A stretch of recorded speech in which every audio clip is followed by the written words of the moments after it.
If you're enjoying this podcast from us here at Which, then why not become a Which member? Right now, we've got a special offer, especially for podcast listeners, meaning you can choose any of our 3 membership tiers for 50% off the usual price. Starting at just £39.50 for a full year, you can get Which magazine delivered direct to your door. For the same price, you could also choose a digital Which subscription, giving you access to all of our product reviews, the Which app, and the digital edition of Which magazine. What's more, you'll also be able to use the Ask Which service for personalised one-to-one buying advice. Or why not get a full access Which subscription for just £49.50 for a full year? Don't forget, that's 50% off the usual price. To join Which or to find out more, just head to which.co.uk/podcast offer. That's which.co.uk/podcast offer, or click the link in the description for today's podcast for 50% off a Which annual subscription.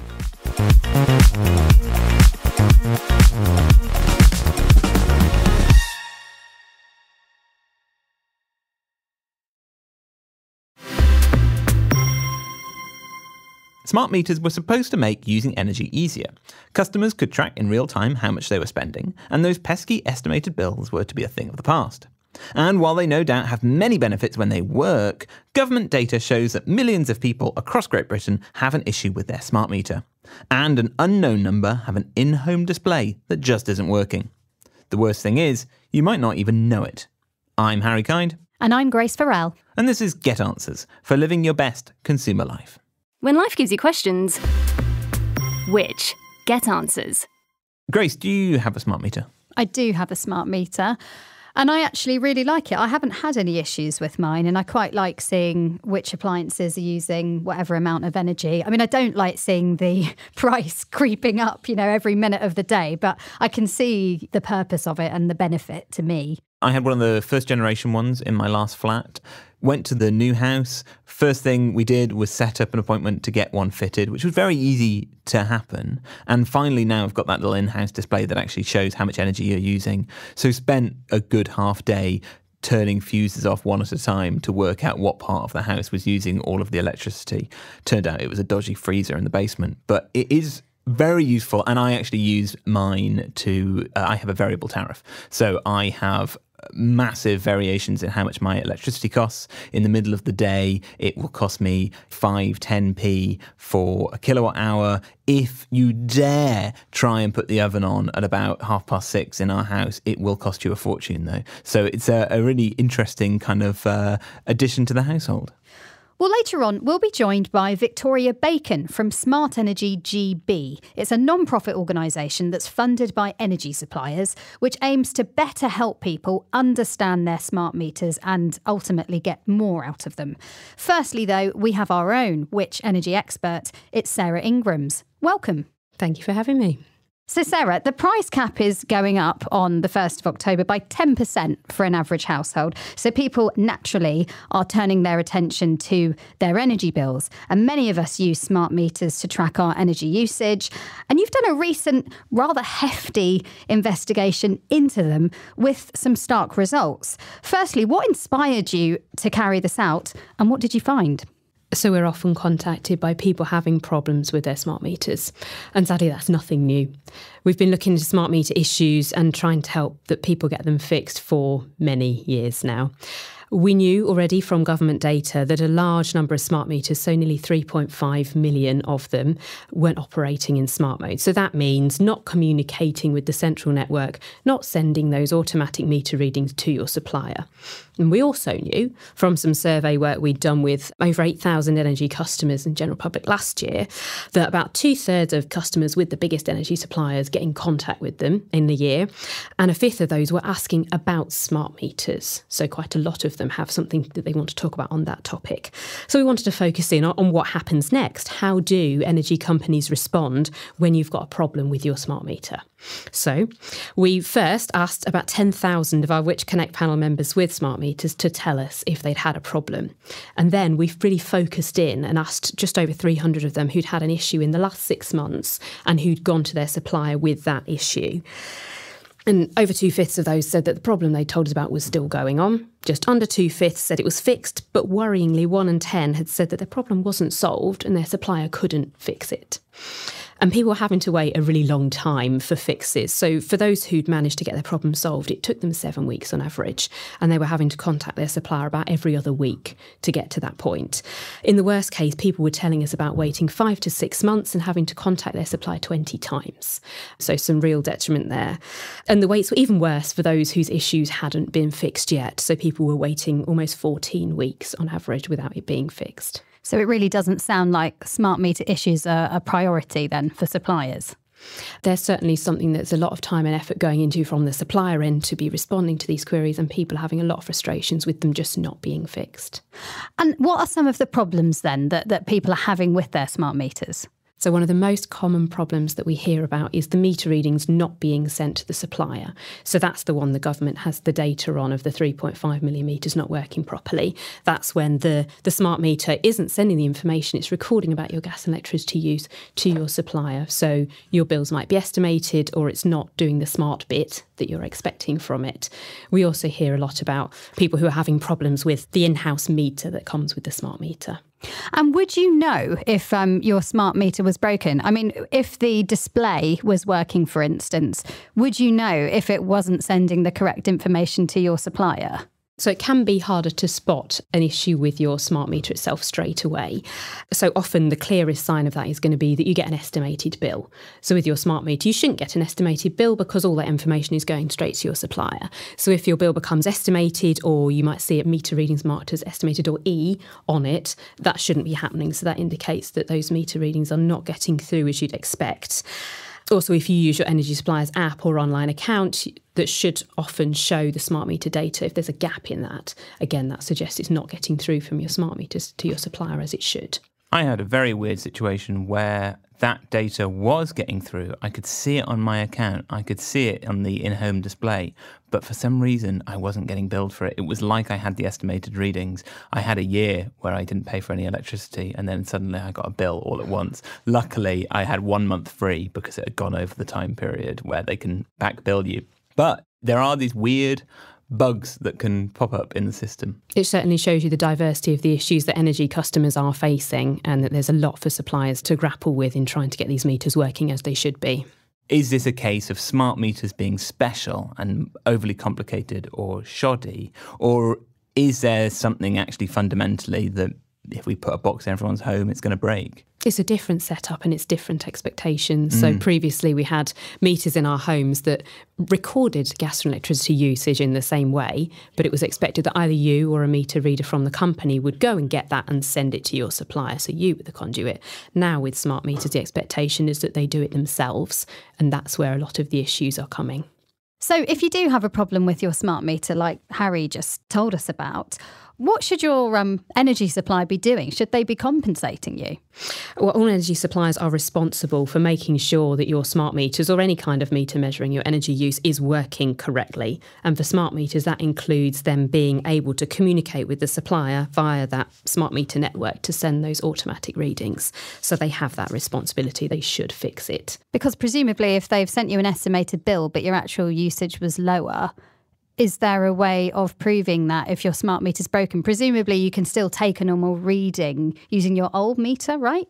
So in the vast majority of cases, when we're talking about a smart meter not working, it means the smart functions are not working. So it is reading your electricity use and your gas use, and that will be on the meter, but it's not then sending that information to your supplier. So it's a communication breakdown for the majority of the time, rather than there's no consumption registered. And with a smart meter, you can read it like you did with your old style electricity and gas meters. You'll have to go out to the meter, so the one that might be in the cupboard under the stairs, your garage, outside your back door, and go and find the digital display to read those values. Your energy supplier should have instructions on how to do that if it's not immediately obvious. So most of the problems here are essentially kind of going back to the 90s almost. We've got meters that suddenly become dumb. Are there many problems that kind of go above and beyond that, where there's data that's being missent, there are numbers that are wrong, that people are being overcharged, that almost wouldn't be fixable just by checking the meter itself? The majority of issues we're hearing about are whether that data is sent or not, rather than getting into the accuracy of that data. Of course, there are going to be some consumers, we talked about the breadth of these problems, who may be concerned about what exactly their smart meter is showing, and we can give advice and tips on what to do if you're worried about whether your smart meter is registering your use correctly. Sometimes the issue can come down to when you've had your meter replaced with a smart meter, it might have been instead of a very old traditional meter. And if that perhaps wasn't as accurate as it at once had been, when you get a new accurate meter, it can take a little while to sort of reconcile what your bills should be. Like with any meter, if you're worried that it's not right, if you can switch everything off, then you can check, is it still registering any electricity or gas use when there's nothing running? And if it is, then that suggests there's something more to look into, but you can do your own checks first to work out if you think there's a problem. So it might be that there are people who've switched to a smart meter, have seen that their bills have gone up, but actually it's a bill they might have been paying or should have been paying that whole time. Potentially, but there can also be the challenge that now if you've got a smart meter that's sending in accurate readings automatically all the time and not relying on maybe your supplier coming to read it every few months, those bills are going to be correct all the time. So might adjust what you've been paying to really reflect what you're using rather than maybe be at a bit of a lag. And is it right that the government doesn't publish data on the number of in-home displays that aren't working? So this is the screen part of the smart meter. We don't have any data on how many of those are broken around Great Britain. Not from the government, no. So the government wouldn't necessarily be in a position to know how many of the little in-home monitors that you've just described would work. Energy suppliers also might not know that your smart meter display is not working unless you tell them about it. And that's because your smart meter, the bit outside under the stairs that we talked about, connects to the central smart meter network to send readings to your supplier. So your supplier will know or can check if it's receiving those readings or not. Separately, your smart meter also sends that same information to your little in-home display, your monitor, maybe in your kitchen, for you to be able to see that data. So if the smart meter isn't working, it might also not be sending information to that screen. But we also often hear from people whose smart meters are sending readings to their supplier just fine, but their little screens inside their house are not working. And that's the really important bit, because I mean, the whole point of smart meters is so that you can monitor your energy usage and see which appliances are using the most energy. And so if it's not working, it kind of renders the whole thing pointless, right? So that's one of the main benefits that people getting smart meters will see, that they've got that interaction with their data. So the in-home displays show the electricity and gas that you're using in near real time. So you can see when you switch the kettle on that something changes, and also how much that's costing. And you get that quickly so you can get the feedback and really see how your energy use looks like. And I think there is development in the industry to provide alternatives to that display. I know that Octopus is looking at ways of getting that real-time data to your phone so that you're not quite so reliant on a cheap piece of plastic that's in the corner of the kitchen, right? So that data is available in a more useful format for more people. So there are certainly developments. So a lot of energy suppliers these days will have their app or their online account where you can access your smart meter data. Now, often that is at the speed that they're getting it, which is not as quick as your in-home display is getting it, which is in real time, whereas the quickest the meters are sending it to your energy supplier is every half hour. So that will look a little bit different. But you're right, there are energy companies that are doing more. So you mentioned Octopus, which has got a new device so it can get those real-time readings to an app. So within 5 to 15 seconds, you can see what your energy use is looking like. There's another supplier, Utilita, which is much more focused on the prepayment market, which again is getting that data real time to its app so you can see your live balance. So there are definitely some innovations in this space, and you don't have to just use that monitor, although it is a very useful device for a lot of people. So if you do have an issue with your smart meter, what should you do? So if it's a problem with the smart meter itself, contact your supplier. Primarily, it might try to be able to fix that meter remotely. And if it can't, it should send an engineer to fix or replace your smart meter. So as I said, energy suppliers are responsible for making sure that your smart meter works properly. So if the problem is that it's not sending meter readings, but it is still recording your gas and electricity use, I'd advise that you take meter readings yourself and send them to your supplier just to make sure that those bills are staying accurate and don't start to get estimated. And you should be able to get instructions for how to do that from your supplier's website. If the issue is with that in-home display, the little monitor, there are a few things that you can try before you contact your supplier just to check that it's nothing that you can get sorted really quickly. I mentioned before that there can be some long waits. So The classic, turn it off and on again. Then move it closer to your smart meters because these need signal. So the closer to your smart meters, the stronger signal it's likely to get. Also check that it's fully charged or plugged in. Lots of them don't have very long battery life once they're unplugged. Also check your supplier's website for troubleshooting guides to work out what you can do to try and help with that. If you have no joy, again, contact your supplier, and within 12 months, it should repair or replace your monitor. After that, suppliers take some different approaches. Many will still try to fix that monitor or provide a new one, although some will charge for it. But regardless of the source of the problem, if you're getting nowhere trying to get your issue fixed, then make a formal complaint to your supplier using its complaints process. You can find that on its website, sometimes on the back of its bills or statements. And then if you've had no resolution after 8 weeks, you can take your complaint to the Ombudsman so that they can take on your case and try and sort this out. So if you are trying to contact your energy supplier and you're not having any luck, because as your research found, customer service isn't great at the best of times, do you have any advice for how to get an answer a bit quicker, how to get through to the right people? It's always a challenge. Different energy suppliers have different methods of contact, so do look for the one that suits you. If you want to try and talk to someone about it now, your options are like to be phone or live chat. If you want to be able to set it out in detail and wait for your answer to come in, maybe look more for email. There are a couple of suppliers that give an idea of what the response times are going to be on those methods, so you can get an idea of how long you might be waiting. But ultimately, we did find with our research that for some customers, it's down to perseverance, that they can't find the person that they need to speak to get that resolved, that people aren't picking things up, the kind of issues that our customer service campaigners has highlighted. It can be a challenge to get these fixed, which is why we've done an investigation to try and bring those issues to light and to really shine a spotlight on what's going wrong. Well, putting the issues of smart meters aside for a moment, there are some positives. I mean, things like flexible tariffs. Absolutely. So as well as the day-to-day knowing what your appliances are using, getting rid of those estimated bills or having to send meter readings, there are increasing numbers of smart tariffs that you can take advantage of when your smart meter's working correctly. So if you have an electric vehicle or a heat pump, there are tariffs that give cheaper times of day where you can charge that electric vehicle or use the heat pump and save some money versus the standard rate. Or even for those who are just able to be a bit more flexible with when they use their electricity, there are tariffs that will really reward that. It's particularly important to have your smart meter working correctly to be able to take advantage of those. So one member I spoke to, their situation really stuck in my mind. They had a smart meter, they'd really adopted this, and they were using it to adopt a specific tariff to charge their electric car. So it charged a lower rate for them to charge their car at off-peak times, so overnight basically. And the smart meter was really key to registering how much electricity was used to charge the car and when, so that they were charged accurately at that cheaper rate. The smart meter stopped working correctly and just recorded total electricity use. So the member I spoke to was worried that they were paying more than they'd signed up to because it was no longer split by when they were using it. Unfortunately, it took them 3 months of contacting their supplier to get that fixed. They tried email, online chat, phone. They struggled to get the problem understood and to get to someone at their energy supplier who could help. And they got so frustrated that they switched supplier ultimately.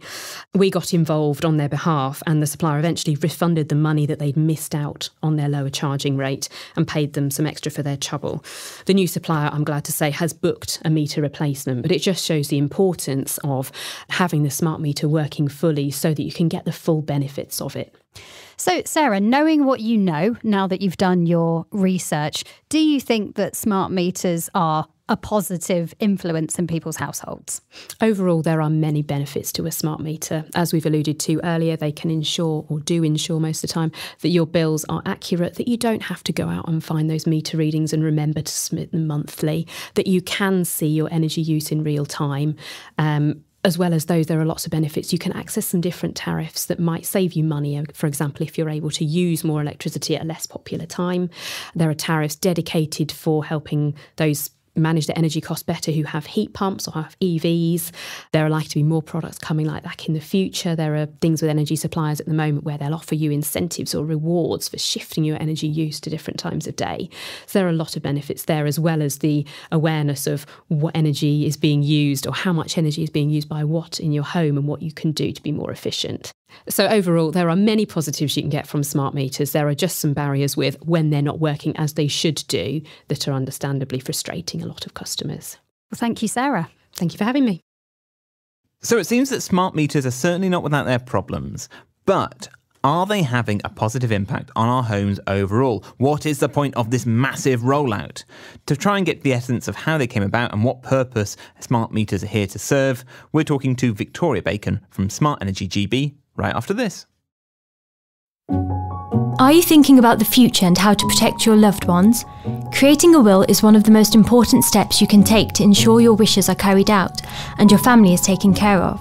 That's why we're excited to tell you about a very special offer from Which Wills.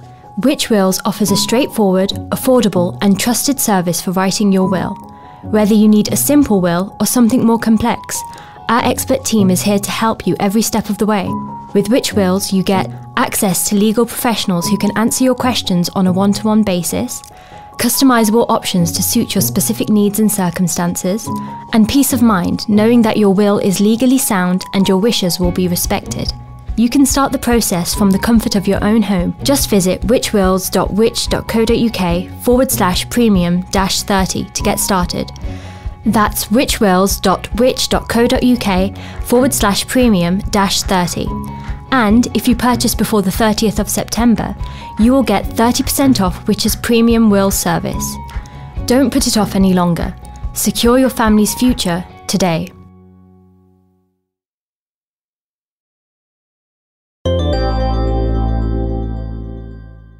Welcome back to Get Answers. If you have got any things that you'd like us to look at, to discuss, to investigate further, please let us know at podcast@which.co.uk. We love to hear your comments. So we're joined now by Victoria Bacon from Smart Energy GB. Now, first of all, Victoria, thanks for coming. Can you kind of lay out where Smart Energy GB kind of sits in the landscape of smart meters? I think people can get really confused. There's so many players like Ofgem, the energy suppliers, you've got the DCC, you've got the government. Where is Smart Energy GB and what's your role? So our job is to communicate the benefits of smart meters to the public and help them to understand what they get by getting a smart meter. So obviously, this is a massive behaviour change programme, probably of the scale that we've never seen in this country in terms of reaching GB households, all GB households, with a voluntary programme to install new metering in their house. So clearly, communications is a really important part of it. So that's what SEGB's role is. It is a huge rollout. It's a huge switchover. I mean, I can remember from being a kid, the Freeview switchover, the analog switch off, and that was difficult enough. People kind of understand their TVs. They don't tend to think about their meters. So it is a difficult challenge. Can you lay out why that challenge is worth it? Yeah, I mean, at a very sort of macro scale, it's worth it because this is all about ensuring that as a country, we are able to adopt and use more renewable energy sources. We can only do that by using energy in a more flexible way, and smart meters are absolutely key to unlocking that. Why is it important that we all use energy ultimately in a more flexible way and that we move towards more renewable energy sources? Well, it's partly obviously about helping the country, but it's also actually about helping individuals. The demands on our electricity use are only going to increase over the years, and we have a choice. We have a choice as individuals and as a country. You know, do you pay for more expensive imported fossil fuels, which are running out? Or do you try and build an infrastructure in a country where we're using more renewable energy sources, which provides cheaper and more cost-effective energy in the long run? So that's the goal. That's the bigger picture goal. In terms of what it delivers for people today, I mean, probably one of the main benefits that people play back to us is that they help people better manage and monitor their energy use. So the in-home display that comes with the smart meter obviously provides people with that ability to see how much they're spending. And we know seeing how much you're spending on your energy use really helps people to understand their own energy efficiencies or behaviour at home. So it really does make an impact in that sense. Victoria, how do smart meters help us move to renewable energy? So, as I say, the key to this is about unlocking the flexibility benefits. So, in an analog system, the infrastructure is basically guessing how much people are using throughout the course of the day. And it means it's quite a clunky system in terms of responding to that. Because smart meters basically are communicating more frequently how individuals are using their energy use back to the system, it means the system can be more responsive. And it also means you can put incentives in place. So, we're already seeing that. The National Grid, for example, launched its Demand Flexibility Service scheme last year, which many suppliers are now adopting, whereby basically, if you've got a smart meter, you can sign up to the scheme and get financial rewards or other rewards. It might be you get a discount off your energy, for example, by using energy at different times of the day. So that is in a nutshell how it works. And the more responsive we are, the less we're going to have these kind of historic kind of peaks in demand. I mean, it's peaks in demand where you have to fire up very expensive and polluting gas-fired power stations to meet that demand. So it's about trying to flatten out those peaks through flexible energy. Smart meters are key to unlocking that. And that is a real perk, I suppose, to people who are considering getting a smart meter, that you can actually basically get paid to use energy or not use energy, depending on the time of day. We had a lovely period of sunny weather where my variable tariff went down to like a couple of pennies per kilowatt hour for electricity. And presumably you must be hearing from a lot of folks that is a real benefit to them, that they can save some money. Yeah, I mean, I think different people, again, I think we have to be careful about not to sort of talk about everybody in the same breath. You know, different people have different needs. We do a lot of focus on sort of customer segmentation, where we try to understand what motivates different people in different sort of stages of their energy use. So, for example, there'll be cohorts of people out there who are what we would call kind of early adopters with smart tech. You know, they're the ones who've got an electric vehicle, who have got a heat pump perhaps, who have got lots of smart tech, smart gadgets in the home. For them, smart meters will be delivering very tangible benefits. As you say, you know, solar panels, for example, where you can actually earn money from the grid by selling energy back to the grid. Now, more and more people, I think, are adopting and seeing the benefits of some of those kind of technologies. It's probably not for everybody just now, but I think we're going to see more and more people embracing and engaging with that. And I think what was really interesting about the National Grid Demand Flexibility Service is that really opened up that flexibility to a much, much wider audience. You know, we saw millions of people signing up to that scheme and seeing those benefits. So, you know, doing that at a much bigger scale than we've seen before. You know, whenever we have a conversation about smart meters, there are so many potential benefits, there's so many needs for smart meters. As you kind of communicate this to everyone, you put out basically a massive public information campaign. How have you found those different messages landing? You know, there is this kind of great big, we're all in this together, we need to make sure that we can be prepared for a renewable future. And then there are the personal benefits of being able to see how much your kettle's using by an in-home display. Have you found that some are landing better than others, and that there's actually anything surprising about that? Yeah, I mean, it's evolving, I think, is fair to say. And, you know, we've seen in the last couple of years, probably over the cost of living crisis, where energy prices have increased very significantly. We've seen what we call the kind of personal benefits of monitoring your energy use really increase when we've done research amongst consumers. So that, I would say, is still the main single driver, really, of smart meters. But, you know, it's our job, obviously, to keep a very close eye on that and to evolve our messaging, evolve our campaigns, think about specific audience groups. So, for example, prepaid customers are a particular audience group that we also focus on. You know, the benefits for them are a little bit different to people who pay for their energy by direct debit. On a prepay, if you've got a prepay meter, one of the big benefits we saw when the government grants were around were that you could automatically download your warm homes discount, for example. You would get that automatically loaded onto your meter if you had a smart prepay meter. If you didn't have that, then you would have to apply for a voucher. You'd have to open your voucher in the post and take it and redeem that voucher. So I think there are different specific benefits as well for different audience groups. Prepay customers are very, very keen. For example, you know, you can top up remotely. You don't have to go to the shop if you have a smart prepay meter. So again, that saves, you know, it saves a trip, it saves a journey. You can just do that online. So, you know, it's about thinking about the different audiences. It's about thinking about different customer needs and just trying to make sure we evolve with that. We evolve the campaign with them. Because we've just been hearing about some of the problems that people have had with their smart meters operating in dumb mode a lot of the time. And there are a lot of people who are reticent about getting one. How do you communicate to them, and what would you say to them that says it's worth it, and not just to feel like you're being pushed into something by your energy supplier, that it's something that might be worth looking into because it's a benefit to you? Yes, I mean, absolutely. I think everybody's very well aware.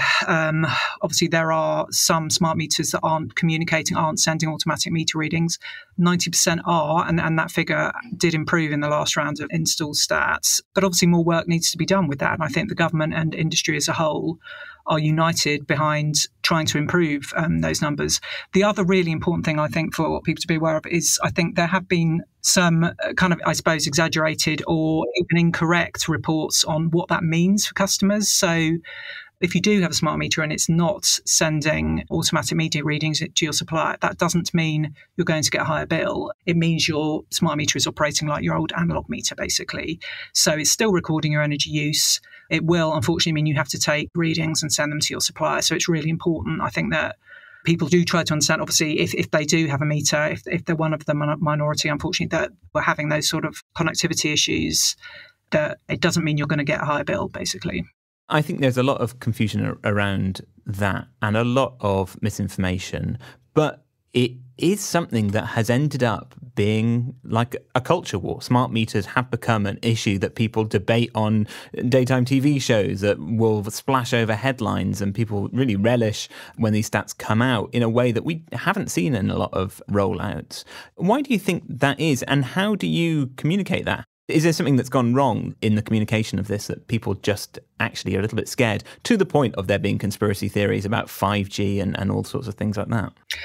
I mean, that's a very difficult question to answer, isn't it? I mean, I don't know. I mean, I'm sure everybody sort of has their opinion on it. I suppose one of the things I think I would mark out is that early on in the rollout, there were issues with, what everybody in the industry calls SMETS1 meters, which didn't do the job at the time that they were meant to. And I think that's the first generation of smart meter. First generation meters, exactly. So obviously the legacy of that, I suppose, has lived on. But the other thing I would say, again, this is probably speculation more than anything, the smart meters are probably the only visible thing you have related to your energy use in your home, aren't they?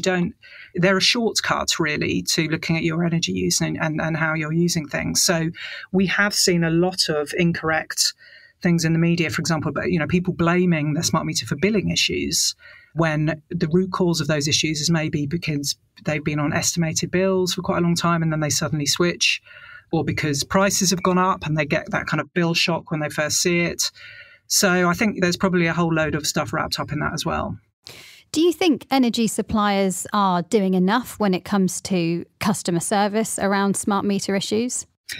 I think everybody would agree that more needs to be done, probably by all players. I was looking at the install stats and obviously the latest figures on customer complaints from the Energy Ombudsman, which were released at the end of last week, which actually showed a very significant improvement in complaints in relation to smart meters. Now, you could argue any complaint is not good and therefore more work needs to be done. There are a lot more complaints about billing than there are about smart meters, but that's not to say that more shouldn't be done. I think there's a lot of work going on across the industry and within government to try and improve that number, again, for the minority. And it was good to see, obviously, in the latest install stats that the number of non-operating meters come down in the last quarter as well. So that obviously is positive. And we've seen that improvement from the first generation to the second generation of smart meters. Is there a third generation? What can people expect from the future of smart meters that we don't have right now? Yeah, I mean, obviously it's like any technology, it's constantly evolving and improving. And I think, we would hope and expect to see improved connections, improved performance. The DCC, who is the organisation that's responsible for the secure smart metering network, is innovating the whole time to improve aspects of it. So, like any technology that we have in our lives, whether it's our smartphones or anything else, I think we'll see continual improvements in that. And as I say, coming back to this, the prize is a big one for us individually and for us as a country, I think, for us to be able to use energy in a better way, in a way that ultimately, the whole goal of this is to make us more sort of self-reliant on renewable sources of energy rather than having to sort of focus on that expensive imported fossil fuels, which I think, most people involved recognise the benefits of that. And, the smart meter rollout obviously is not going to be cheap. Lots of boxes, lots of technology going on, but there is a net financial benefit, right? Correct, yes. I mean, the cost-benefit analysis that the government, as you would expect the government to sort of rigorously look at this and turn over every stone, and the benefits still very much outweigh the costs. So, that's an important thing to keep an eye on, obviously. To finish on, I mean, do you have anything to say for people listening to this who are sceptical of smart meters? What would you say to those people? What I would say is please do look at the benefits because, 90% of smart meters are operating exactly as they should. When we survey people, well over 80% of them are very happy with their smart meters. So the vast majority are operating as they should. The vast majority of people are very happy and getting lots of benefits to them. I think, I would say you're going to miss out on things if you don't get a smart meter. And I think, there are benefits in terms of your monitoring your energy at home, helping you to drive energy efficient behavior. But also, ultimately, it's about being able to access new rewards, new schemes that mean you will get access to lower cost energy, which suits your needs as well. So there are lots of benefits. And also just, please look into it yourself. Don't necessarily read all of the kind of colourful stories you see or read out there on social media or in the media. Fantastic. Well, thank you so much for joining us, Victoria. Thank you. Thanks very much.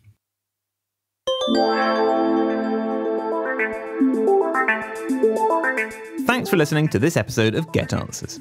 If you want to get in touch with us with any questions or comments, or to suggest topics you'd like us to cover over the next few months, you can email us at podcasts@which.co.uk. And why not leave us a review wherever you're listening? The more reviews, the more people will listen and ultimately benefit from the work we do.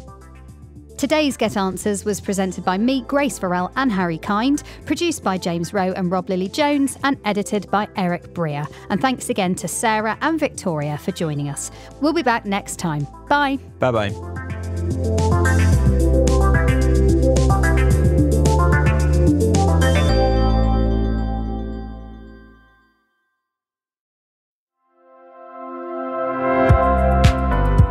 If you're enjoying this Which podcast, then you might also be interested in listening to other podcasts that we have to offer, like Which Shorts. Which Shorts is our weekly podcast that brings you a flavour of what the Which magazine has to offer, as well as our dedicated travel, gardening and tech magazines too. Each week we handpick a review, investigation or feature that was printed in one of our magazines and written by one of our award-winning writers. We then bring it to life on the podcast. So, to get a taster of what Which members get in our suite of magazines, be sure to listen to Which Shorts wherever you get your podcasts.